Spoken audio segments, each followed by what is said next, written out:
Have you ever stopped to think about what lies behind the non-stick frying pan that makes preparing your breakfast easier?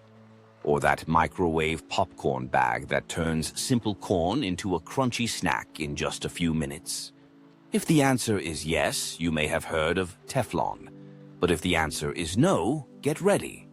The story involving this material and the mysterious compound C8 or PFOA is one of the most concerning and intriguing in the worlds of science, industry, and public health. To understand how it all began, we need to go back in time, more precisely to the year 1938.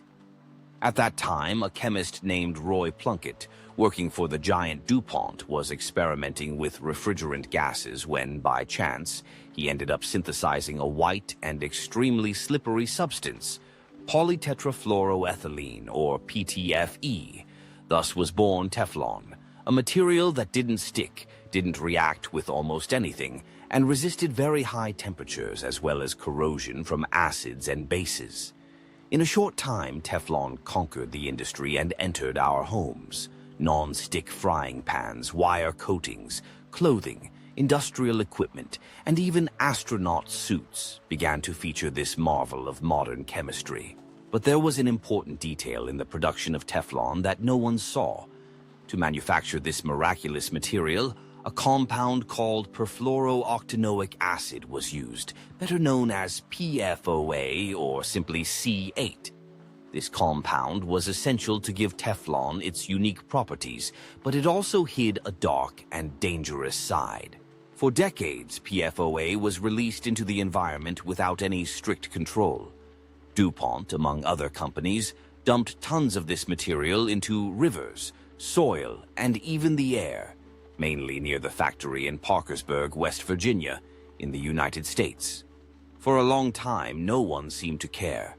Teflon was a symbol of innovation, practicality, and modernity.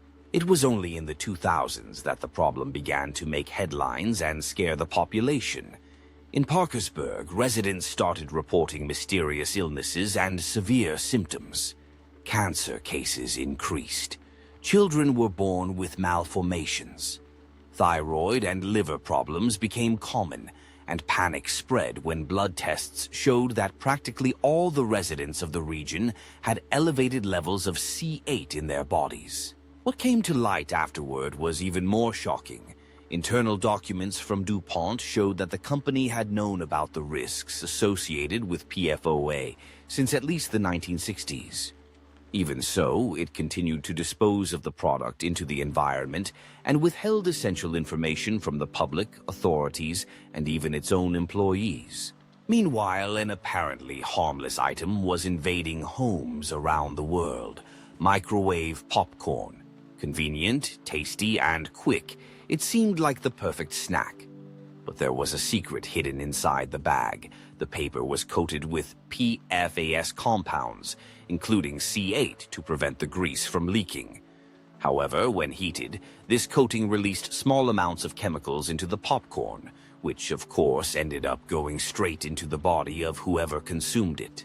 It may seem like little, but imagine the effect of continuous exposure, week after week for years.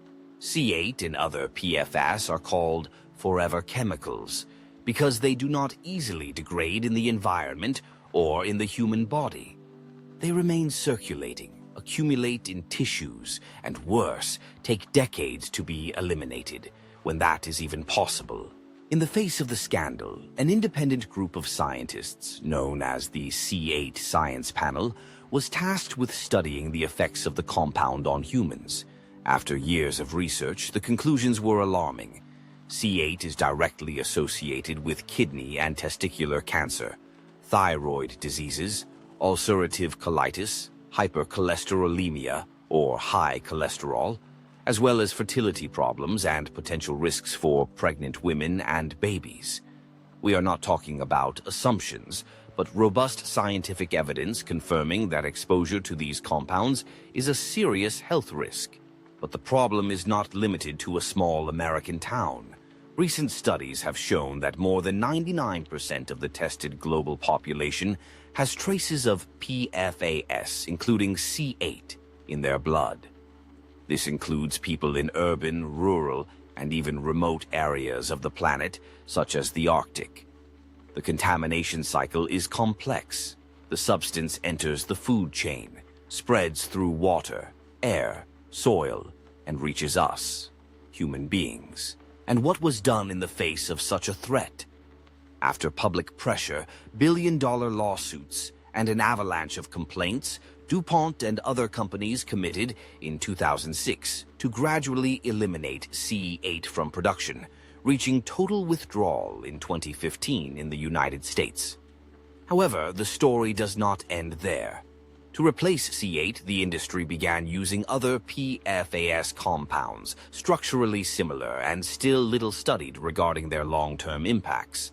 In other words, the risk was only transferred, not eliminated.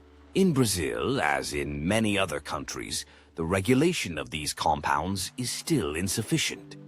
PFAS-based products continue to be present in grease-resistant packaging, such as fast food bags and pizza boxes, in carpets, clothing, and even in floor waxes. Many consumers are not even aware of what these substances are and remain exposed to them daily. Given this scenario, the question remains, what can we do to protect ourselves? First of all, avoid using old or damaged non-stick pans. They may release more toxic compounds during use. Prefer models certified as free of PFOA or PFAS. Reduce the consumption of industrial microwave popcorn, and whenever possible, make your popcorn at home using conventional pans or silicone popcorn makers without chemical additives. Pay attention to the labels of grease-resistant packaging and pressure brands and governments for more transparency in the composition of products and packaging. More than a domestic problem, the issue of PFAS is environmental. These compounds contaminate rivers, lakes, and groundwater, impact fauna and flora, and accumulate in ocean currents, reaching even animals at the top of the food chain, including us humans. The challenge is global and requires the engagement of everyone: citizens, organizations, companies, and governments. The story of the invention of Teflon and the popularization of microwave popcorn, which began as a symbol of technological advancement, ended as one of the greatest environmental and public health disasters of our time. It serves as a warning about the dangers of innovations without proper risk assessment and the need for responsibility, ethics, and transparency in the development and application of new technologies. Now that you know the behind the scenes of this toxic story, here is an invitation. Rethink your habits, question the brands you consume, and share this knowledge with those you care about. After all, protecting health and the environment is a responsibility for all of us. If you care about your health and the future of our planet, keep following our content. Here, you will find valuable information to make more conscious decisions in your daily life.